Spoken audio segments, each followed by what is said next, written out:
السلام عليكم ورحمة الله وبركاته. أعزائي المسافرين، هذه رحلة شوفوها رقم 9913 متجهة من سيئون لما السعودية لما جدة. اسمعوا، الطائرة هذه شوفوها مجهزة بجهاز كاشف الدخان وجهاز كاشف التنباك. يا قسما بالله دي يطرح تنباكو في الكرسي اللي قالوا ضغوفات بالنور ونحن قمة.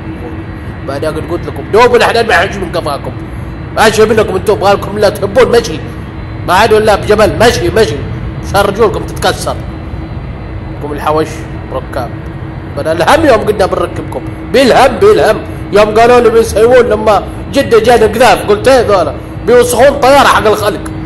شي منكم انتم الطائرة هذه بتطلع فوق الخلاء ما بغيت حد كل شوية راسي يا ذيني بدنا يفزع من هالساعة عاد يركب شوف فوق ولا قد وقع خلل فني ولا حاجة قد نطيح يعني لا قد طحنا خلاص ما عادش في قوبة كم البلاء بالركاب.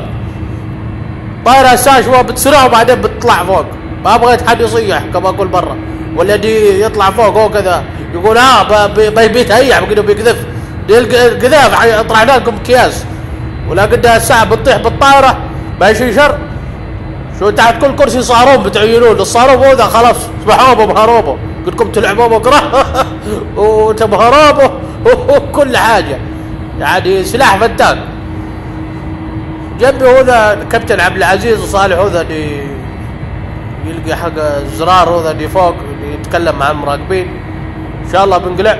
اسمعوا احمد بن يسلم الساعه بيعبر عليكم معه عربيه هذه فيها ملابس شي عطر وفكس معه نقاب برتقانيه شوفوا اخذها بدرزه من باب مكه ماشي زي كمان ومعه رواب وماشي حنه ماشي بس قال له الساعه لا تلعبون ما بدنا نشيل الضوله في جده لا اقول وصلتوا توكم على محل عصيد في الكدره شوف والله ماشي كمان يا والله هبوا قد كيلو 7 هناك باللصقع يلقي بدي ماشي كمان.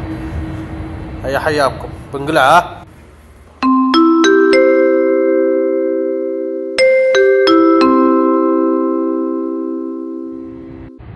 ركاب اسمعوا قد نوهت وقد نوه الشاشات دي قدامكم ططش الحل خرب شي ولا يضغط بشوي اضغط لك مو بقوه طق يا قسما بالله انت خربت شو والله ما تندرون والله رجعكم سوون قسما بالله رجعكم سوون.